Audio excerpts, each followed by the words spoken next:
Bismillahirrahmanirrahim. Assalamualaikum warahmatullahi wabarakatuh. Waalaikumsalam. Pada pertemuan hari ini kami dari kelompok 7 akan menerangkan tentang hasil diskusi kita tentang komponen BK komprehensif, yaitu ada isinya layanan dasar, layanan responsif, perencanaan individual, dan dukungan sistem. Untuk kelompok kita sendiri, yaitu beranggotakan 5 orang. Dari saya Muhammad Ridwan Aryansyah, NIM K3524061.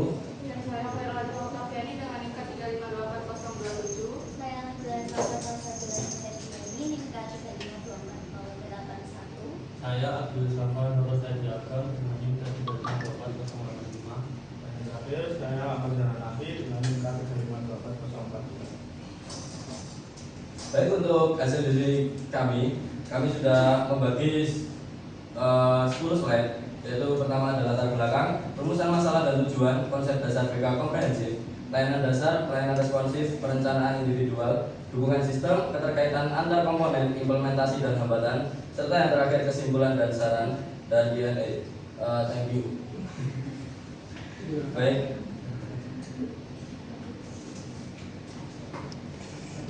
Oke, yang pertama kita akan mulai dengan latar belakang. Kenapa kita perlu mempelajari tentang komponen BK komprehensif ini?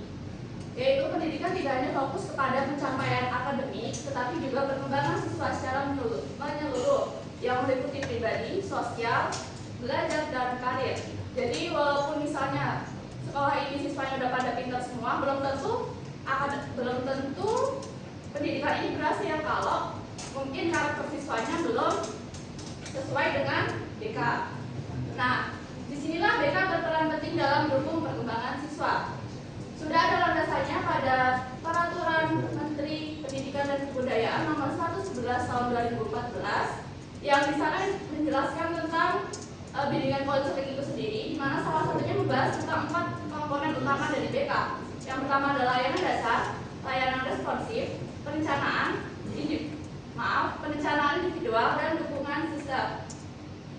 Namun pada hakikatnya yang terjadi saat ini tuh belum semua komponen ini dilaksanakan dengan baik, karena mungkin beberapa guru BK belum mempelajari secara sistematis tentang BK itu sendiri. Makanya di sini kita perlu belajar tentang pentingnya komponen BK komprehensif. Untuk selanjutnya itu ada rumusan masalah dan tujuan. Rumusan masalah, kenapa kita perlu membahas ini? Yaitu bagaimana konsep BK komprehensif sesuai dengan Permendikbud nomor 111 tahun 2014. Nah, perlu diketahui untuk Permendikbud nomor 111 tahun 2014 itu juga mengatur tentang BK atau bimbingan konseling, yang menegaskan bahwa BK adalah layanan sistematis untuk membantu peserta didik mencapai kemandirian dan perkembangan optimal. Nanti akan bagi menjadi pribadi, sosial, belajar, dan karir yang wajib dilakukan oleh konselor atau guru BK.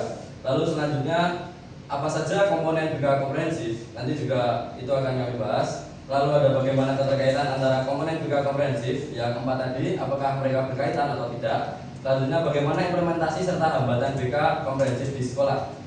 Setelah rumusan masalah ditemukan, maka kami juga memiliki tujuan, yaitu pertama memahami konsep BK komprehensif sesuai dengan Permendikbud nomor 111 tahun 2014, mengetahui komponen-komponen BK komprehensif, menganalisis keterkaitan antar komponen BK komprehensif, dan yang terakhir mengkaji implementasi dan hambatan BK komprehensif di sekolah.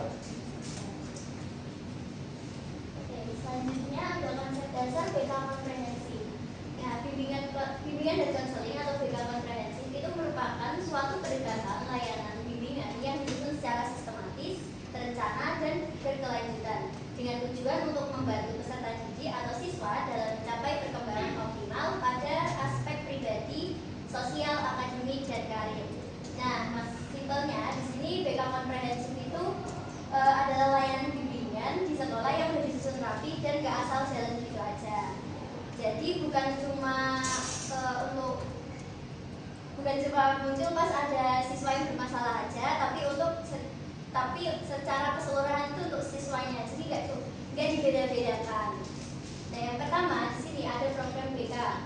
Program BK yang sistematis, terencana, dan berkelanjutan.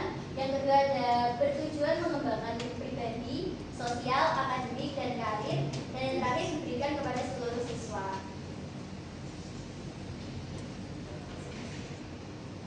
Selanjutnya adalah komponen-komponen BK komprehensif.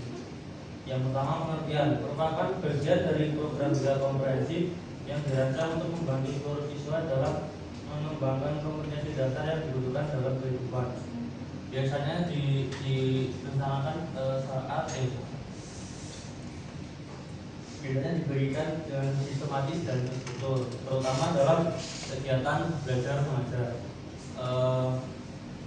sehingga para siswa itu bisa mendapatkan kesempatan untuk saling berkembang. Kemudian ada tujuan. Tujuan layanan dasar bukan hanya sekedar memberikan informasi, tetapi lebih jauh untuk membantu siswa menguasai berbagai kompetensi penting dalam aspek pribadi, sosial, belajar, dan karir. Artinya, seluruh siswa itu tidak hanya tahu, tetapi mereka juga bisa menerapkan keterampilan tersebut di kehidupan sehari-hari. Selain itu, keterampilan ini juga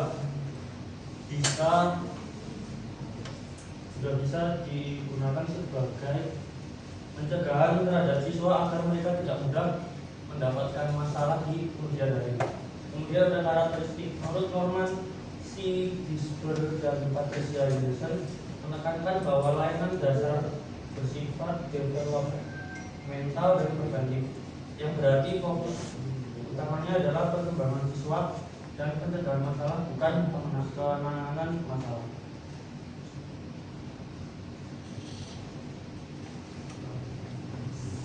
Lalu komponen yang kedua yaitu layanan responsif. Jika yang pertama layanan dasar itu pencegahan, kalau layanan responsif ini adalah penanganan atau respon jika ada masalah tertentu.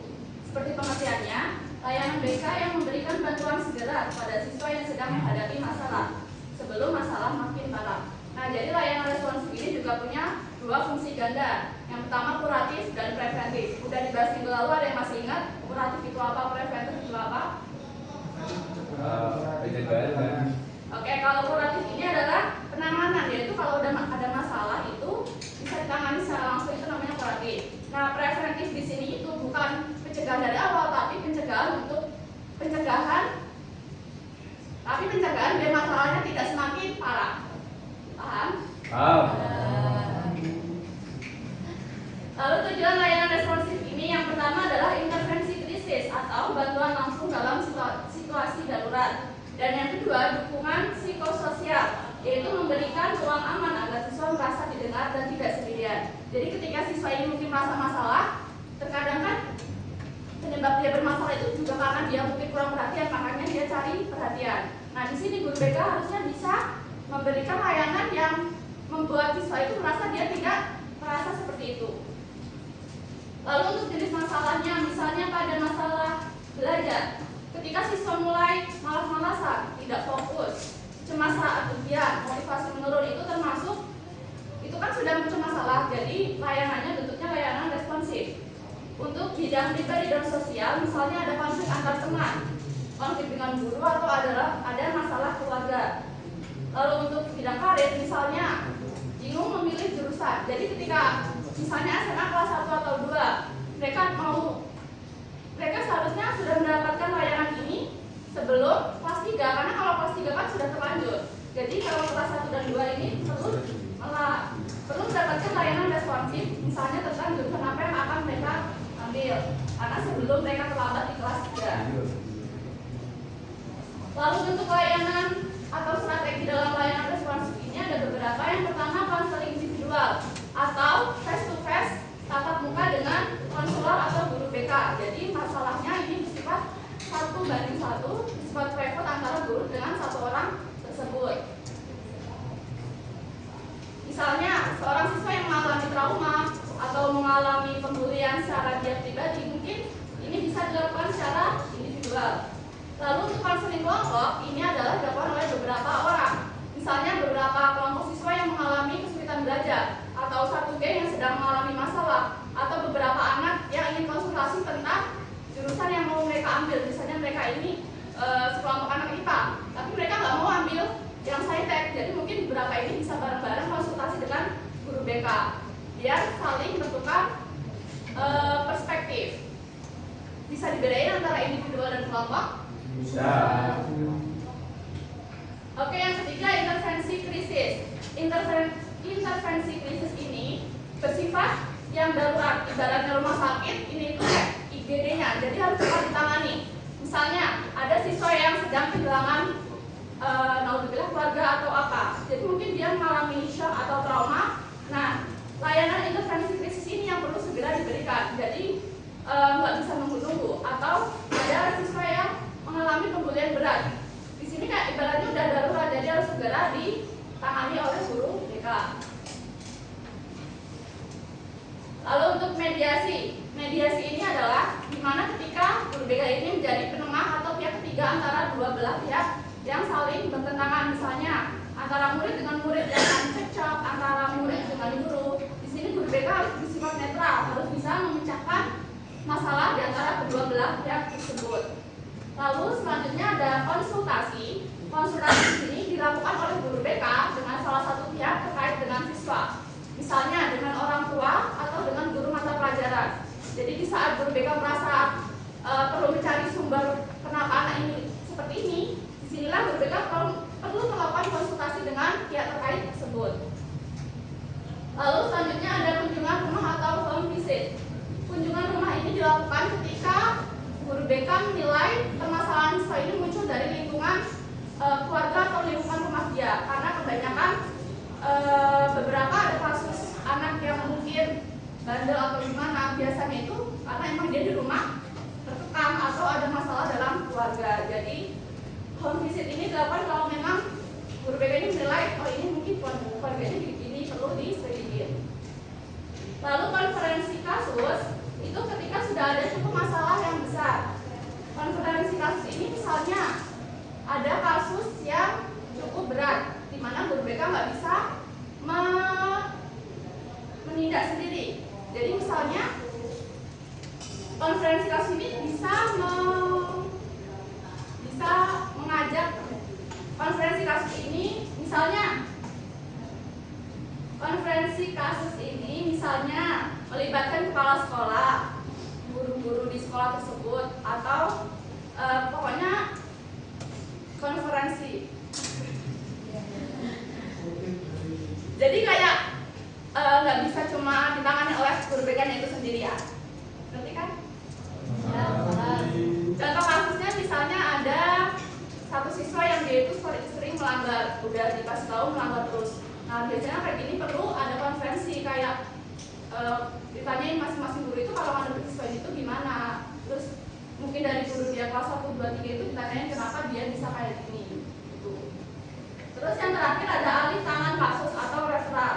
Ini yang sudah sering dibahas ketika guru BK merasa ini sudah bukan lingkupnya guru BK lagi. Misalnya ada yang gangguan mental parah atau anxiety atau yang lain, itu dialihkan ke psikolog atau psikiater. Kalau misalnya ada tindak kriminal itu dialihkan ke pihak kepolisian. Sampai sini ditanyakan. Lalu yang terakhir dari layanan informasi itu contoh kasus, misalnya ada kasus bullying. Di sini guru BK tahu mungkin melakukan intervensi krisis terhadap korban untuk menenangkan korban. Lalu kemudian dilakukan mediasi antara korban dan pelaku, dicari titik tengahnya, karena kita nggak bisa melihat dari satu proof doang, dari korban doang. Kita mungkin bisa melihat dari proofnya pelaku juga, kenapa bisa kayak gini. Jadi perlu guru BK ini perlu netral di pihak tengah-tengah dulu di saat mediasi. Lalu mungkin ketika sudah ditemukan masalahnya, guru BK melakukan konsultasi atau koordinasi dengan orang tua, mungkin orang tua pelaku atau korban. Lalu yang terakhir mungkin bisa dengan kunjungan rumah atau cek kondisi keluarga pelaku. Kenapa bisa pelaku ini melakukan kayak gini tuh? Kenapa diselidikin rumahnya dengan home visit? Baik, selanjutnya yaitu adalah perencanaan individual. Ya, perencanaan individual ini dilakukan dengan cara pertama yaitu potensi minat dan bakat. Jadi di sini sudah dibilang dari awal tadi, tidak semua BK itu hanya mengurusi orang-orang yang bermasalah ataupun orang-orang yang nakal, orang-orang yang melanggar dan lain sebagainya. Namun di BK ini juga seperti memberikan tempat atau ruang bagi semua orang yang ingin berkonsultasi Contoh pertama di sini potensi minat bakat. Jadi kita perlu menggali. Contoh dari guru BK, kita perlu menggali di mana sih sebenarnya minat atau bakat anak ini. Contoh ada anak yang pendiam, dari guru BK nggak tahu ini sebenarnya anaknya apakah memang dia pendiam, apakah memang dia tidak atau tidak berani ataupun dia malu. Nah kita harus menggali dalam sebenarnya dia anak pendiam ini dia mempunyai minat apa? Apakah dia mempunyai minat di bidang gambar lah mungkin, atau dia mempunyai bakat di futsal ataupun sepak bola mungkin seperti itu. Lalu ada asesmen diri. Asesmen diri yaitu seperti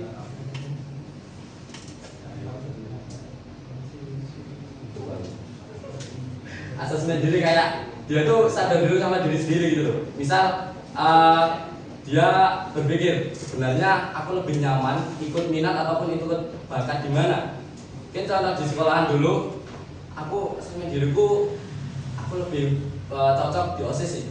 Contoh ya, dulu kalau misal kan ada OSIS, aku lebih cocok di OSIS. Oke ya, berarti aku sepertinya bakalan ikut OSIS ataupun pramuka atau dan lain sebagainya. Nah nanti setelah mencari potensi minat bakat, lalu dia tahu dia asesmen diri dulu, dia tahu minat bakatnya di mana, dia ke guru BK-nya, lalu dia bimbingan dulu dan konsultasi di situ apakah dengan sikap dia atau dengan watak dia cocok masuk ke situ. Nanti di situ akan dibimbing oleh BK-nya dengan contoh kalau kamu mendiam, kamu ingin masuk ke OSIS, kamu tidak akan bisa menemukan jati diri kamu di situ. Jadi semisal masuk OSIS atau masuk organisasi kan lebih ke berani bicara di depan, dia lebih percaya diri atau dia lebih mau bergaul dengan teman lainnya. Namun dengan sikap dia yang pendiam contohnya itu tidak akan bisa nembus gitu loh, atau tidak akan bisa masuk ke organisasi tersebut. Nah itu yang dilakukan di bimbingan dan konsultasi ini. Lalu selanjutnya di situ guru akan memberikan perencanaan, mau perencanaan jangka pendek ataupun mau perencanaan jangka panjang. Jangka pendek yang dimaksud yaitu yang dituju orang tersebut. Contoh tadi yang dituju OSIS dulu. Nah, orang guru BK tersebut akan ikut merencanakan, ikut apa ya, bantu nge-planning muridnya untuk sebenarnya misal kamu mau masuk BK, kamu harus percaya diri, kamu harus bisa bergaul dengan teman, kamu harus bisa ngomong di depan. Dan untuk yang jangka panjang itu akan menentukan sampai dia kuliah ataupun sampai kerja. Misal kamu nanti bisa percaya diri, saya yakin nanti di dunia kerja kamu akan lebih mudah mencari pekerjaan, ataupun misal kamu niatnya besok menjadi apa ya, menjadi penjual, kamu akan lebih pede untuk menjual barangmu, tidak insecure dengan dagangan yang lain seperti itu. Nah lalu yang terakhir ada keputusan. Keputusan di sini itu juga dibagi menjadi beberapa, ada pendidikan, karir dan hidup. Untuk pendidikan sendiri mungkin akan nyambungnya ke kuliah ini ya. Maksudnya jika di SMA dia lebih prefer masuk ke contoh ke IPA, mungkin di kuliahnya dia cari jurusan yang berhubungan dengan IPA. Jika dia lebih suka dengan desain, itu nanti bisa masuk ke desain komunikasi visual di perkuliahan. Untuk karir juga sebenarnya itu sama ataupun sejalan ya dengan jurusan yang dituju di perkuliahan. Mungkin nanti karir akan berkelanjutan sampai ke dunia kerja seorang itu. Misal dia mau ke PTIK, ya nanti setelah lulus dia harus bersinggungan dengan IT juga. Karena ini udah keputusan dari perencanaan tadi. Ya maksudnya ke perencanaan jangka panjang. Yang terakhir hidup. Hidup mungkin bisa disambungkan dengan pendidikan dan karir. Karena di sini hidup, jika kita sudah besar kan masih tetap berkependidikan, masih tetap kerja, kita juga mau hidup sebagai orang yang seperti apa sih? Kayak contoh, misal kita dulu SMP kalian pendiam, masa mau sampai kuliah sekarang masih mau sampai kerja kalian akan pendiam? Itu gak mungkin. Karena kalau kita sudah besar, kita gak maksudnya gak bisa selalu dibimbing oleh guru BK. Karena kita pelajari ini pun hanya untuk yang sampai yang menengah. Kita udah besar gini mungkin hanya sebatas konsultasi bimbingan. Kita tidak bisa seperti tolong pantau saya, masa kita sudah besar ikut mau dipantau sama guru BK ya. Dimana di situ guru BK juga masih sama-sama belajar kan. Maksudnya sepantaran lah sama kita gitu. Nah, apa sih manfaat perencanaan individual setelah yang aku bilang tadi? Itu yang pertama yaitu untuk memahami diri sendiri. Karena di fase kalian saat kemarin SMA pun itu baru apa ya, kayak fase menginjak ke dewasa, kalian masih bingung. Aku besok mau jadi apa? Aku besok mau kemana sih? Yang paling penting aku mau kuliah di jurusan apa, atau aku mau kuliah di daerah mana? Karena itu akan menentukan tujuan hidup kalian selanjutnya. Dan selanjutnya itu membantu menentukan tujuan yang jelas. Banyak orang yang setelah SMA pun hanya mendaftar ikut saran dari orang tua atau inginnya orang tua. Di situ juga ada ikut FOMO sama teman-teman. Teman-teman maksudnya teknik, mungkin kan kebanyakan teknik mesin, teknik seperti itu. Lu aku teknik mesin dan kita sangat itu, kan itu ada kan. Kayak dia hanya ingin terlihat wow, sangar atau dan lain sebagainya. Namun dia nggak punya tujuan yang jelas. Sampai saat dia masuk ke PTIK, misal masuk di PTIK ini, sampai sekarang juga aku masuk PTIK ini tujuannya sebenarnya apa? Belum tahu. Karena itu sebelumnya tidak ada perencanaan individual.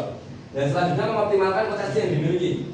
Nah, banyak orang juga yang masih salah jurusan. Dia mempunyai potensi di bidang mana atau di jurusan mana, namun dia hanya tidak mau berusaha. Dia cuma sepertinya kalau mendaftar di jurusan ini aku lebih gampang keterimanya. Dia hanya memilih nama kampus yang besar, contoh, biar bisa dibanggakan oleh keluarga atau teman yang lainnya, itu bisa. Namun kan di situ dia tidak bisa mengoptimalkan potensinya. Masa dia sebenarnya bisa di ilmu hukum, dia tapi gampangnya masuknya di PTIK, contoh, dia masuk ke PTIK. Selanjutnya mempersiapkan masa depan lebih matang. Nah, ini mempersiapkan masa depan lebih matang itu juga sangat penting, karena kalau kalian tidak bisa memahami diri sendiri, tidak bisa menentukan tujuan ataupun mengoptimalkan potensi yang dimiliki, maka masa depan itu tidak akan bisa dipersiapkan menjadi lebih matang lagi. Gitu. Nah, selanjutnya komponen yang keempat yaitu dukungan sistem. Dukungan sistem adalah komponen yang mendukung pelaksanaan BK melalui manajemen program, kolaborasi, dan penguatan lingkungan. Nah, dukungan sistem ini tidak diberikan langsung kepada siswa, tapi memiliki peran penting sebagai penanggulangan, kayak sebagai keberjalanannya program BK di sekolah. Nah, selanjutnya yaitu tujuannya di sini untuk penguatan program BK. Di sini untuk memastikan keefektifan program BK sendiri di lingkungan sekolah. Selanjutnya untuk profesionalisme konselor. Nah, profesionalisme konselor ditingkatkan melalui pelatihan. Nah, tujuan yang ketiga yaitu kolaborasi antar pihak. Kolaborasi ini bertujuan untuk agar semua yang tertuju pada siswa itu mengetahuinya, seperti guru, konselor, wali kelas, kepala sekolah maupun orang tuanya. Nah, tujuan yang keempat yaitu efektivitas layanan. Efektivitas layanan di sini sesuai untuk kebutuhan siswanya. Nah, untuk bentuknya dukungan sistem itu bisa yang pertama koordinasi guru dan wali kelas. Di sini untuk mengetahui kondisi siswanya. Nah, yang kedua yaitu kolaborasi orang tua. Nah, bentuknya juga itu mencakup manajemen dan administrasi bimbingan konseling. Dan yang terakhir yaitu pengembangan profesional. Nah, di sini untuk meningkatkan pengembangan ini, konselor bisa mengikuti latihan atau seminar. Nah, untuk peran dan contohnya, yang pertama untuk menjamin layanan BK terintegrasi di lingkungan sekolah dan menciptakan lingkungan yang suportif. Untuk contoh yang pertama, guru BK bisa berkoordinasi dengan wali kelas untuk mengetahui kondisi siswa misal di jam mata pelajaran, misal siswanya kayak kurangan waktu tidur atau kurang fokus di kelas begitu. Dan yang terakhir bisa berkonsultasi dengan orang tua melalui komunikasi atau pertemuan, dan juga bisa melakukan tes konferensi sebagai solusinya.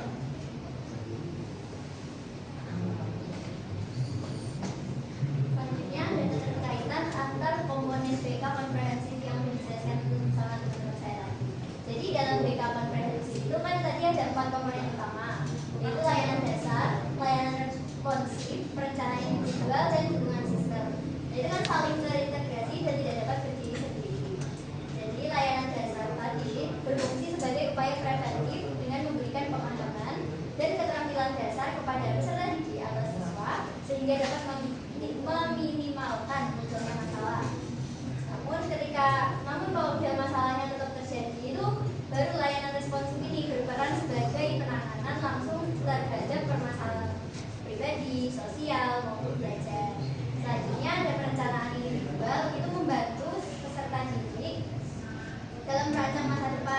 baik bidang pendidikan maupun karir, dengan memanfaatkan wawasan dari layanan dasar serta dukungan dari layanan responsif tadi dalam mengatasi hambatan tersebut. Sementara itu, dukungan sistem menjadi penguat seluruh layanan melalui kerjasama dengan guru, orang tua, serta kebijakan sekolah.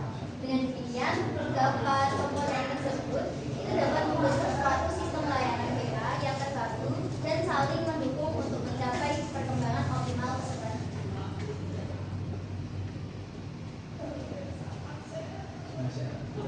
Kemudian ada implementasi dan hambatan.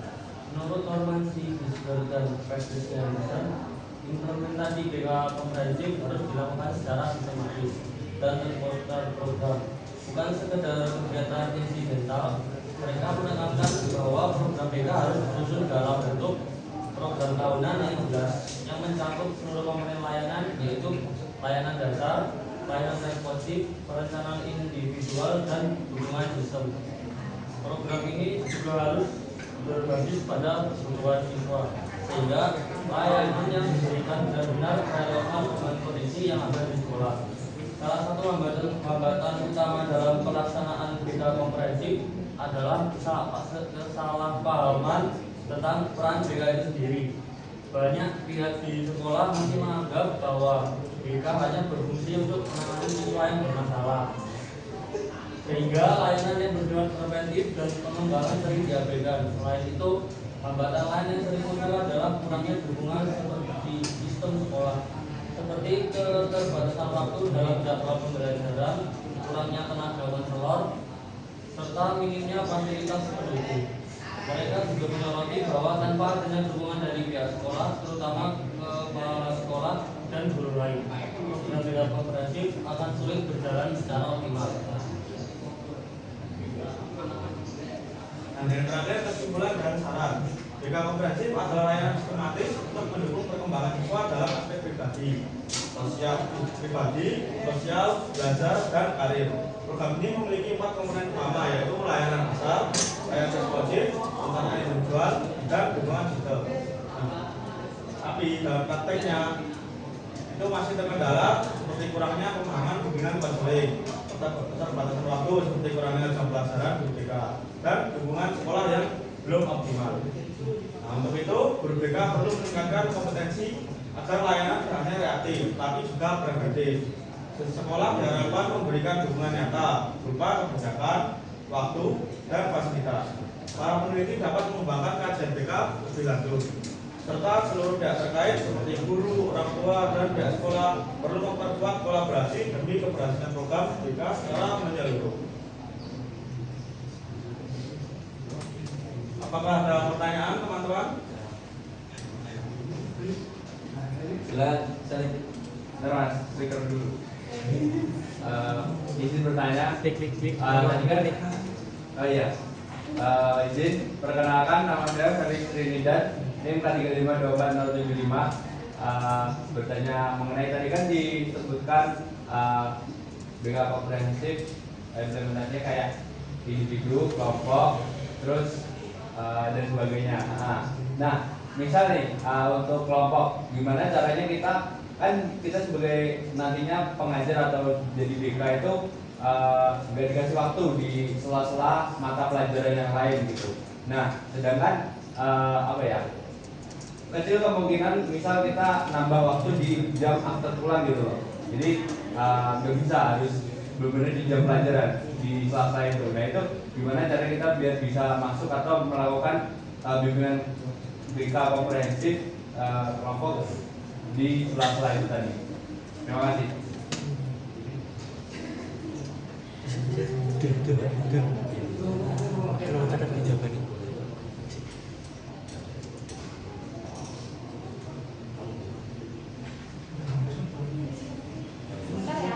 Ya, boleh.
Ya.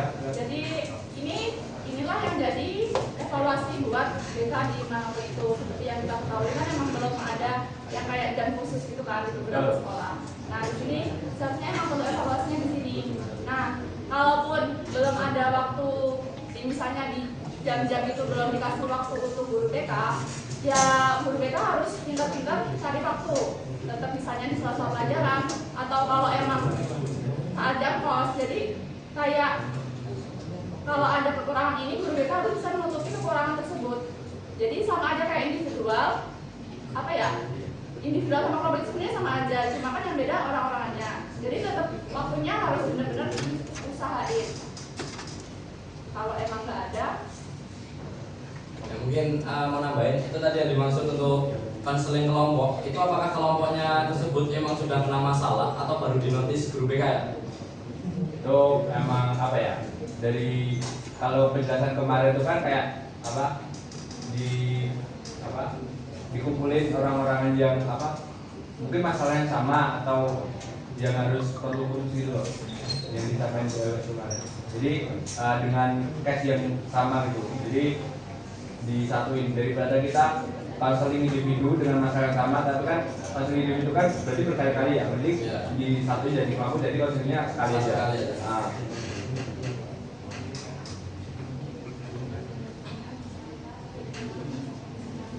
Oke. Ini ya Mas, mungkin kalau aku dijawab, kalau setahu aku di beberapa masalah itu kan ada yang masalah emang urgent banget, terus ada juga masalah emang dia bisa merubahnya sendiri atau memang butuh bimbingan dari guru BK. Nah, untuk beberapa masalah kira-kira urgent dengan banyaknya orang atau masuknya ke konseling kelompok itu bisa dipanggil orang-orangannya dan diizinkan kelas, misal ada kelas kalau memang urgent nih. Karena dulu juga pernah waktu SMA itu ada yang sekelompok lah atau itu masuk segeng ya, dengan masalah yang sama. Itu dipanggil saat apel. Dipanggil saat apel, dipanggil orangnya ini nanti setelah apel selesai baru tidak meninggalkan tempat. Nah, jadi setelah apel selesai dia sekelompok atau segeng itu tetap di tempat. Habis itu barulah guru BK di situ mempertanyakan apakah kalian merasa punya masalah ini atau apa. Nah, jadi lebih baik kalau guru BK yang punya ya itu mengambil keputusannya di awal pelajaran. Karena biasanya di awal pelajaran ya kalian tahu lah guru-guru kadang berangkatnya ada telat, terus juga guru-guru malah ada yang sudah berangkat namun nggak mau masuk ke kelas, masih di kantor, masih nyiapin materi lah, masih nyiapin absen lah dan lain sebagainya. Jadi guru BK di situ sudah menemukan satu cara ya. Jadi dia berangkat gasik, lalu anak-anaknya itu juga disuruh berangkat gasik karena akan tahu akan dipanggil pagi hari. Nah, apa? Lebih cepat. Nah, seperti itu. Jadi nanti saat pagi hari itu akan guru BK memberikan apa ya? Pertama seperti pejangan dulu lah. Kalau kalian lebih parah dari ini atau lebih melunjak dengan dari permasalahan ini atau membawa dampak buruk untuk selanjutnya itu maka akan dipanggil masuk ke ruang BK, mungkin begitu. Jadi nanti di pagi hari gak bakalan kayak mengurangi waktu jam pelajaran. Karena jujur saya juga udah pernah kayak gitu dan masuk ke kelas pun gak mengurangi jam pelajaran. Jadi juga guru BK sudah izin dengan guru kelas dan itu diperbolehkan sama kepala sekolah juga untuk mengambil waktunya anak-anak yang bermasalah di pagi hari. Dan itu mereka kan juga sedikit berjemur ya.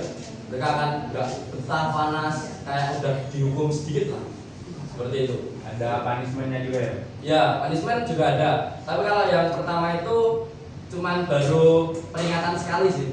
Kalau misal itu masih berulang kali, baru sampai dipanggil ke guru BK baru ada punishment-nya. Gitu. Baik, berarti kesimpulannya itu bisa kalau memang Adit ngambil dari jam-jam tertentu itu tadi. Ya, dan dengan caranya kita harus punya konferensi sama kepala sekolah juga, sama guru-guru kelas juga. Itu kan misal kalian guru-guru setuju kalau diambil di jam pelajaran karena memang masalahnya urgent, itu juga bisa. Gak harus guru BK selalu mengalah mencari waktu yang emang jam kos atau mencari waktu yang sangat-sangat di luar jam pelajaran, gak harus seperti itu. Guru BK juga mungkin butuh waktu untuk meminjam jam-jam pelajaran ke anak-anak. Begitu setelah saya. Baik, terima kasih. Baik, sama-sama. Yang ingin ditanyakan selanjutnya. Mas Agam mau nanya Mas. Oh ya, apa 25 Mas? Nama saya Bayu, NIM 25. Mas Agam mau nanya Mas. Ini seumpama nih Mas. Apakah tadi kan dijelasin ini kan ada bimbingan buat pandangan ke depan tuh mau lanjut di mana, mau kerja di mana, mau lanjut kuliah atau kerja seperti itu Mas. Nah itu seumpama kok delalah dengan jadi guru BK, terus ada anak itu datang ke dengan bilang itu anaknya tuh jurusannya IPS, polos, terus apa mohon maaf dia agak susah tinggi gitu Mas. Nah itu dia bilang gini, Pak saya ini bingung Pak, saya tuh suruh kuliah sama orang tua saya. Nah tapi orang tua saya tuh pengennya saya tuh jadi Pak dokter, tapi saya jurusannya IPS. Nah tapi saya juga mau nurutin mereka, tapi kalau dari keinginan saya kok saya pengen jadi tentara, itu gimana? Apa dari jenengan nanti jawabannya seperti apa Mas? Itu seumpama aja Mas, takutnya ada yang seperti itu nanti kan bola bisa. Jawab sini aku menjawab tadi. Sebenarnya di sini kita menerangkan cara guru BK-nya ya, bukan menjadi guru BK sih. Jadi caranya gimana? ya Allah Mas Bayu. Ya cara jawabnya gitu loh Mas. Oke, aku menjawab sedikit, itu terus ya Gam, kasih paham Gam. Nah di sini kan, di sini ada contoh kita masuk ke kita di sini sebelum mau ngomong itu kita jelasin kayak konsep guru BK. Sebenarnya guru BK itu menjadi seperti apa sih di sana? Karena di sini kan dari awal kalian juga bertanya-tanya, ditanya sama Bu Emas ya, seperti apakah kalian sebenarnya mau ambil BK ini? Begitu makanya kalian di BTIK kok ada matkul BK ini, apakah kalian sebenarnya mau? Dan sekompak kan jawabannya tidak. Ya karena memang di sini kita nggak ada yang mau seperti guru BK, menjadi guru BK dan lain sebagainya. Dan di sini kita hanya menjelaskan, sini kalau di perencanaan individual itu guru BK menjadi tempat bimbingan konsultasi dan menjadi kayak tempat sebagai perencanaan untuk kedepannya. Sini kita tidak diajarkan kayak besok kalau kita jadi guru BK kita harus begini, tidak. Kita hanya menjelaskan kalau guru BK sebenarnya itu menjadi tempat buat ini. Jadi mungkin nanti kalau ada pertanyaan atau pernyataan dari Mas Agam yang kurang setuju ataupun kurang berkenan, ya maklumi saja, karena dari pribadi kita sendiri juga nggak mau seperti apa kita mengambil matkul BK ini, begitu ya mungkin.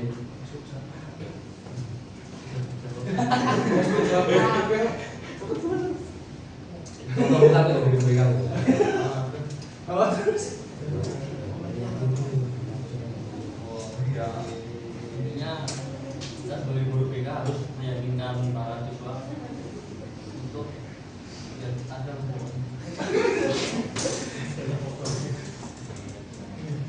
Ya, karena Mas Iwan meminta untuk dimaklumi ya. Kenapa ya? Nah, kasih paham. Tadi kan katanya ini kan dia pengennya tentara, dia tingginya nggak mau pilot, terus disuruh jadi dokter. Di situ kita boleh bermimpi tapi harus realistis. Kayak mungkin emang kalau dia kan juga masih dia nggak menolak kan jadi dokter, cuma dia pengen jadi tentara kan. Ya mungkin itu jalan yang dikasih dia untuk menuju ke dokter. Mungkin emang di situ kita harus mungkin aku nggak ada kita pilih jadi tentara, tapi mungkin aku disuruh untuk ngebanggain orang tua. Tapi dia jurusannya IPS. Ya nothing possible. Kayak nggak ada yang nggak mungkin kan? Mungkin ya. Oh nggak bisa. Pakai udah bisa. Itu Mas. Di belakang aja Mas. Oh nggak bisa. Ya kalau nggak bisa kan juga sudah tahu kan kalau jadi dokter nggak bisa, ngapain masih dikejar? Ya, Harusnya memang kalau kayak gitu konsultasinya dari saat SMP sih, tahu ya.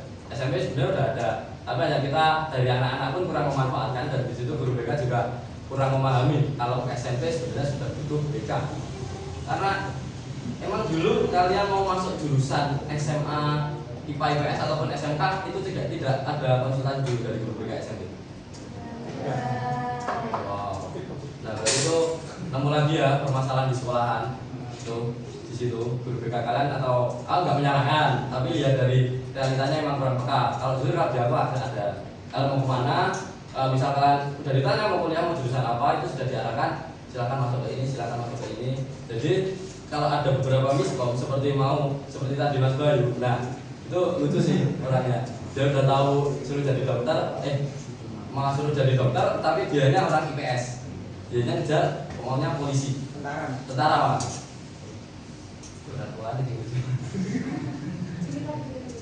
Sedikit lagi ya.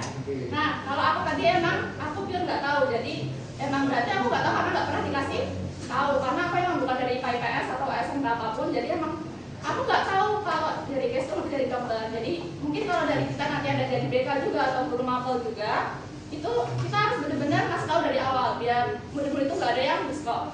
Oke?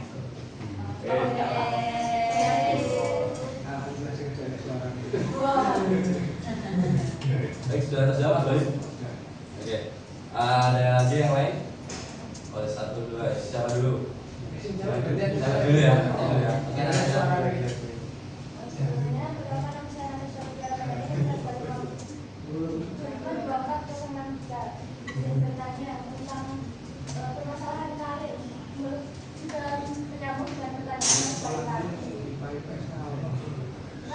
kalau misalnya ini dari siswa itu sudah memiliki pandangan nanti bakal lanjut kemana, mau lanjut kuliah kemana, tapi kan terkadang di suatu sekolah itu ada juga yang mau mengejar target, jadi biar tembus SNBT-nya berapa, terus diarahin tapi nggak sesuai dengan siswa itu, dan kira-kira apakah itu sudah sesuai dengan layanan yang diberikan ke BK atau keluar dari ranahnya. Terima kasih.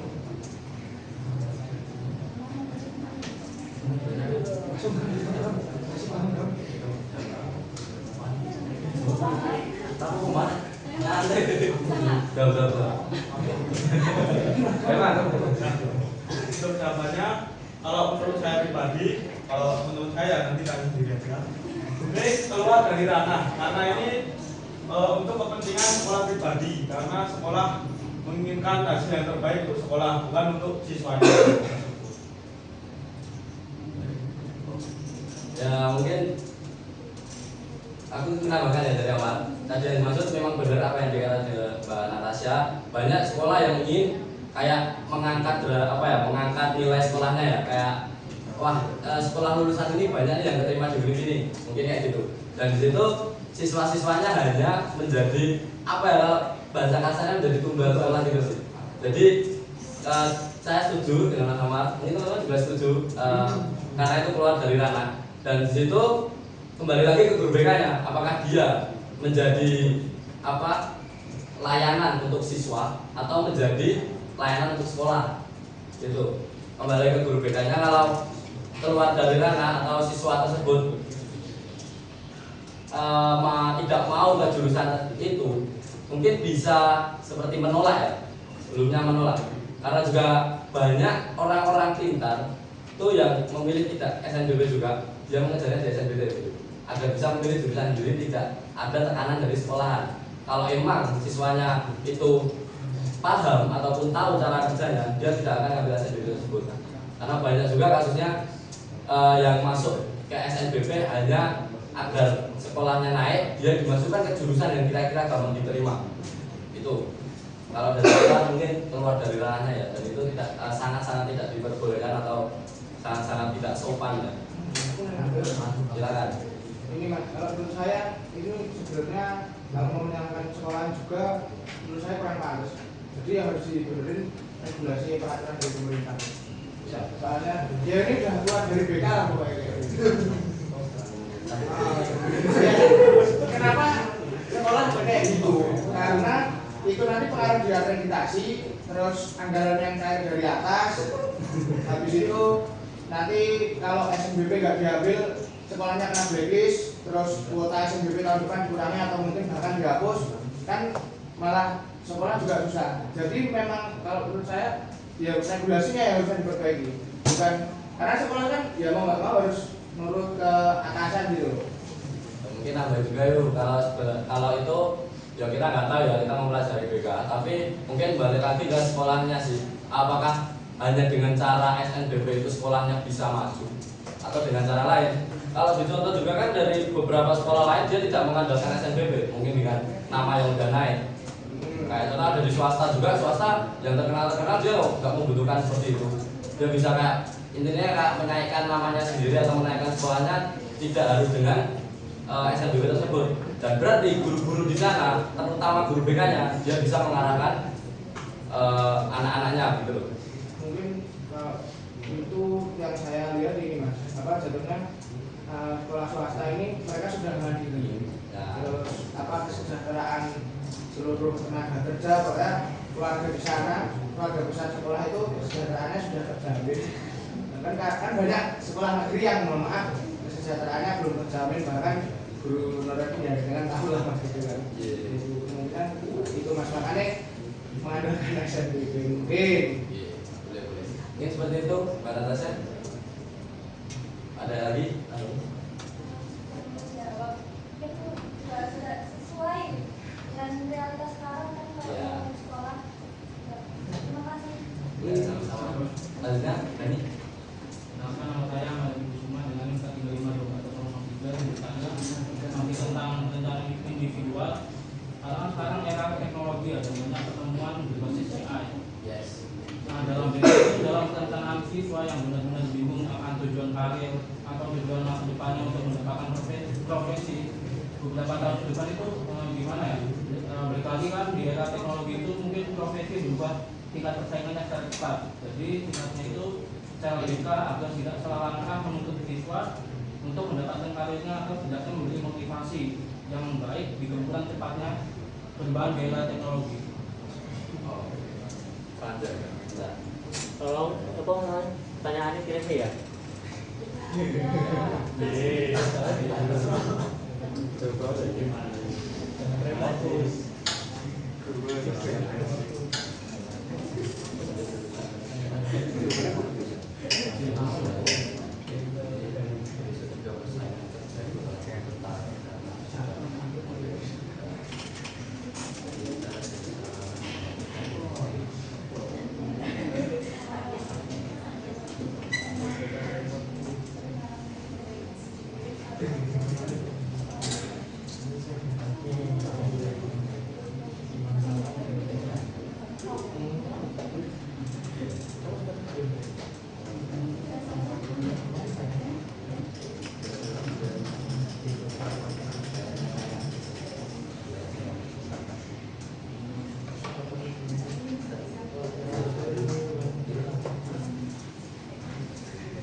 Aku lagi coba dari Mas Dani, mungkin seperti ini. Dalam perencanaan siswa yang benar-benar bingung untuk memilih jurusan karena udah masuk ke era digitalisasi dan banyak saingan kerja, cara BK biar nggak salah langkah dan meyakinkan orang studio ini.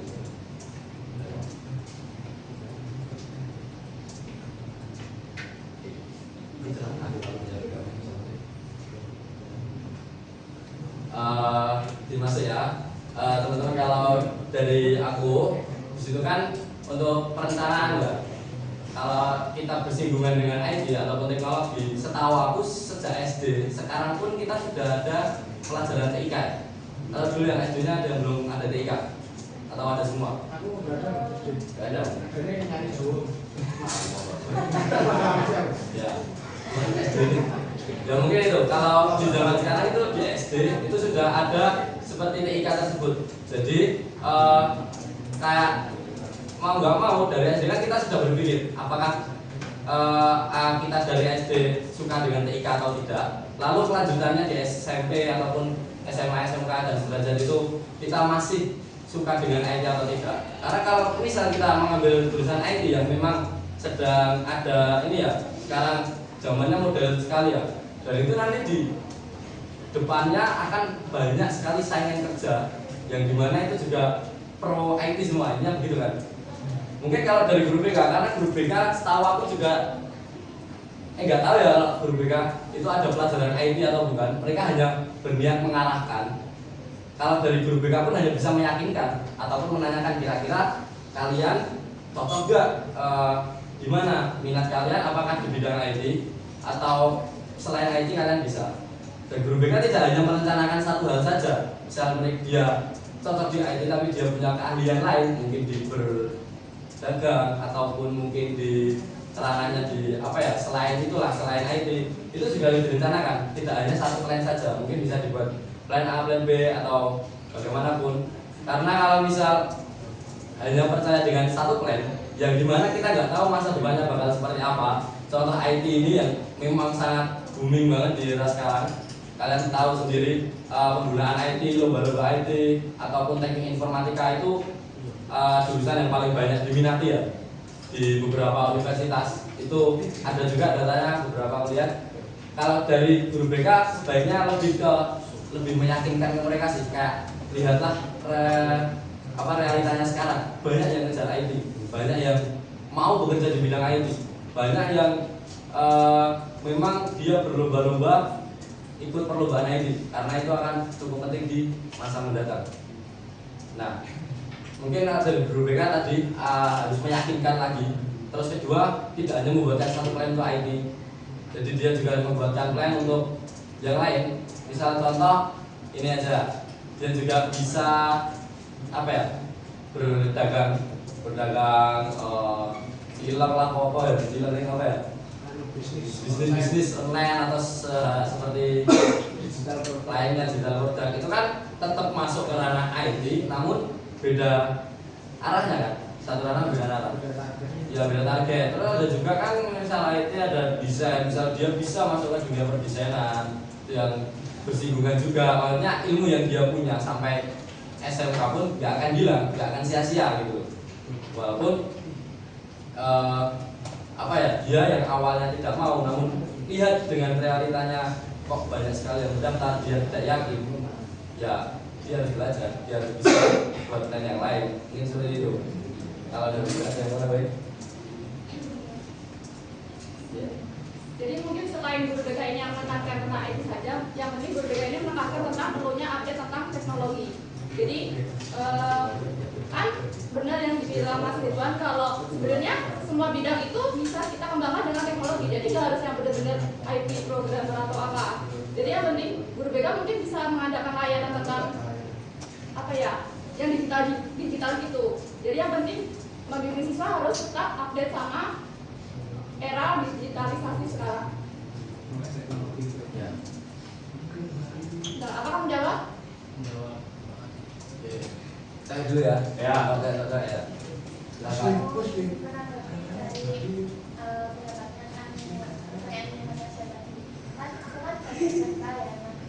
Di SMK itu ada yang mau bekerja sama, ada yang mau kuliah, dan aku tuh yang di posisi siswa yang mau kuliah. Nah, waktu aku SNBP, aku masuk ke situ, tapi di mulut aku tuh nggak ada konsultasi sama sekali gitu. Terus aku kan tanya-tanya ya pas masuk kuliah, ternyata teman-temanku sebelum masuk ke kuliah jurusan kan konsultasi diri sama guru kita. Dan aku tuh nggak kayak di depan dan nggak diizinkan. Jadi kayak aku SNBP pun kayak nginput nilai sendiri di luar tingkat. Nah, terus habis itu untuk siswa yang mau bekerja itu juga kan SMK dan BKK. BKK-nya itu juga tidak jalan. Jadi biar nggak terjadi kayak gitu lagi di angkatan selanjutnya tuh, menurut kalian gimana cara layanan kita bisa berjalan lebih efektif lagi?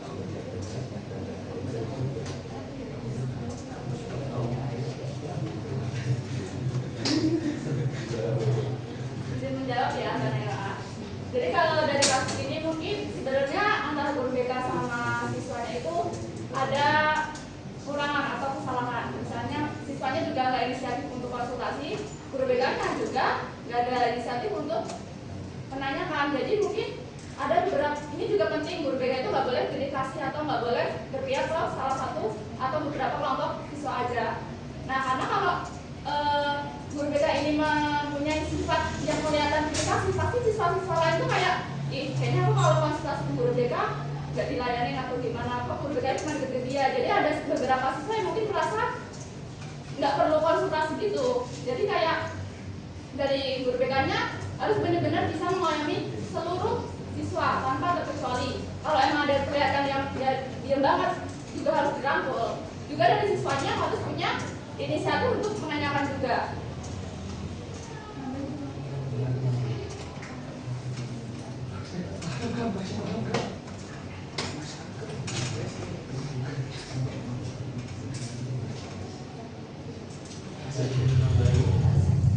Intinya kita juga nggak boleh punya pikiran buruk terhadap guru BK.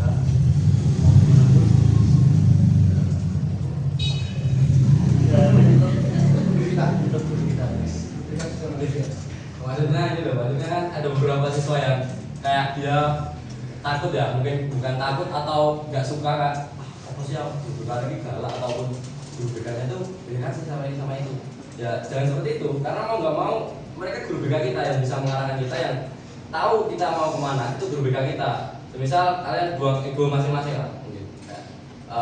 Walaupun guru BK-nya seperti itu, tapi aku harus coba konsultasi sih agar aku tahu arahnya aku kemana.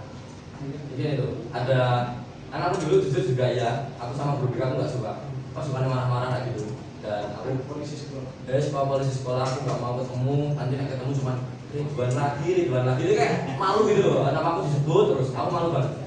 Tapi saat mepet-mepet SNBT aku bingung mau daftar jurusan di mana dulu, aku pun ya nurunin ego kayak mau nggak mau dia guru BK aku masuk. Gimana Ridwan, kamu ada masalah apa atau buat masalah apa? Lalu di sini seperti itu.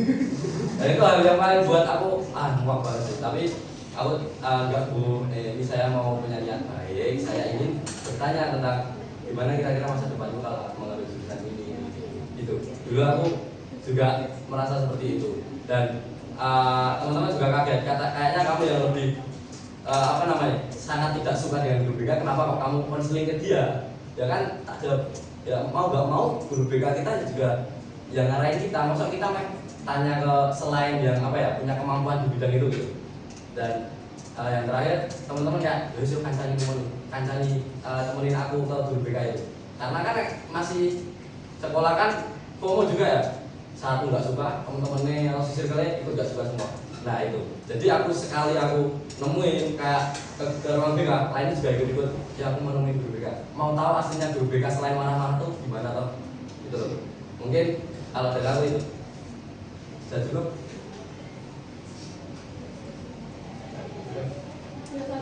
Ya satu lagi, dua lagi. Nah, ini nggak jadi. Enggak, tadi sebenarnya mau nambahin dong. Oh ya, yaudah, Eka terakhir. Terakhir, perkenalkan aku Eka Putra Nobeli, ini kajian Handoko nomor 9. Mungkin masih 4 masih berhubungan dengan yang dibahas barusan itu kan. Sekarang itu muncul stigma di guru BK itu kan, ya kayak tadi sebelah ada siswa yang belajar BK-nya atau BK itu dianggap cuma buat anak-anak bermasalah seperti yang Mas Agam bilang tadi. Nah, menurut kalian gimana sih caranya mengubah stigma negatif itu biar BK itu dikenal sebagai BK yang memang seharusnya itu kayak bukan cuma tempat menghukum siswa, tapi tempat untuk bisa mengembangkan siswa. Itu aja sih.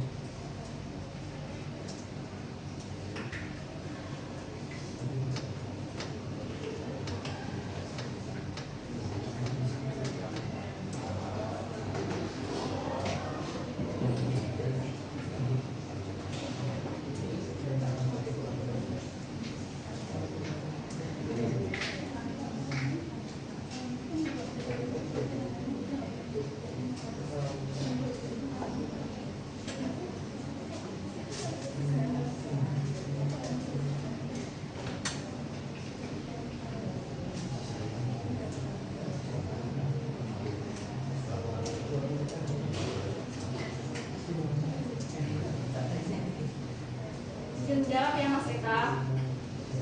Jadi untuk gimana caranya siswa ini membuang stigma negatif dari BK itu sendiri. Yang pertama dilakukan yaitu harus benar-benar dibenahi dulu sistemnya. Sistemnya udah berjalan sesuai Permendikbud ini yang nomor 111 ada apa belum? Kan di situ udah ada landasannya kan. Jadi kalau sekolah itu sudah menjalankan sesuai sistem tersebut, kalau memang sistemnya sudah benar, seharusnya siswa kayak membuang rasa negatif itu. Kalau memang guru BK-nya sudah menjalankan semua prinsip-prinsip, komponen, layanan, atau karakteristik BK, pasti siswa juga merasa oh udah benar gitu loh. Karena mau mencela dari mana kalau emang tidak ada celahnya. Terus kayak misalnya kayak kasus Bahlil misalnya. Dulu kan dia sering kayak dihujat, banyak orang ngomong hujat, tapi ketika beliau nggak menaikkan harga BBM, pasti dari situ juga malah memuji gitu loh. Jadi kadang tuh siswa tuh melihat dari apa yang terlihat. Jadi gimana kita sebagai guru bisa memperlihatkan apa yang seharusnya mereka lihat. Ya, tapi kan kurang. Ini Mbak suruh matiin kabar kalau misalnya Maksudnya gitu. oh iya ya Pak. Tapi mungkin analogi Ya, tapi intinya mirip. Jadi intinya yang bisa mengubah stigma itu dari gurunya sendiri ya. Nambahin, mungkin benar dan dikata mungkin yang paling cocok mengubah itu dari gurunya sendiri. Karena sebagai BK kayak apa ya, guru BK misal aku BK di sini, kayak dia yang merasa aku yang ngurusi omongan nakal. Mungkin contoh pertama. Jadi dari guru BK sendiri pun rasanya dari awal dia menjadi guru BK, aku ngurusi omongan nakal. Itu ada perspektif seperti itu. Dan juga dari murid-murid itu juga mungkin hanya melihat BK ngurusi orang-orang yang bermasalah, misal dibawa ke lapangan atau dihukum di mana-mana. Itu kan yang paling terlihat. Namun dia nggak tahu di belakangnya, apakah di belakang dia dikonsultasi sama teman-teman lain. Yang nggak mungkin kan guru BK bilang konsultasi di tengah lapangan panas-panasan gitu. Jadi mungkin yang dibilang itu benar. Mereka menilai apa yang mereka lihat.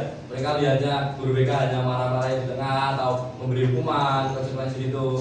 Tapi orang-orang kan nggak lihat di kantor dia memberikan motivasi apa untuk orang yang benar dimanapun. Nah, lalu kalau manusia juga kan 1000 kebaikan ketutup sama satu kesalahan gitu. Nah, jadi di situ kayak orang guru BK ngurusi orang yang bermasalah itu mesti akan langsung kesebar daripada banyak orang yang konsultasi tentang masa depannya mau gimana, ke sini ke sana dia mau konsultasi, itu nggak akan kelihatan terus kayak seperti hal biasa aja dibandingkan dengan orang-orang yang bermasalah tersebut. Mungkin gitu. Kurang-kurangin solusi juga. Ya, oke, nanti solusi juga.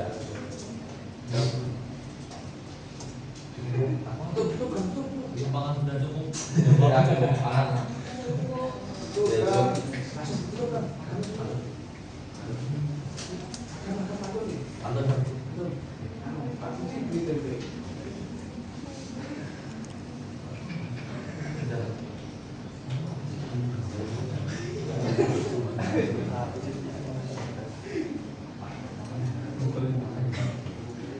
Baik, mungkin sudah cukup ya. Sekian presentasi dari kami. Ada sedikit pantun dari Mas Agam. Assalamualaikum warahmatullahi wabarakatuh.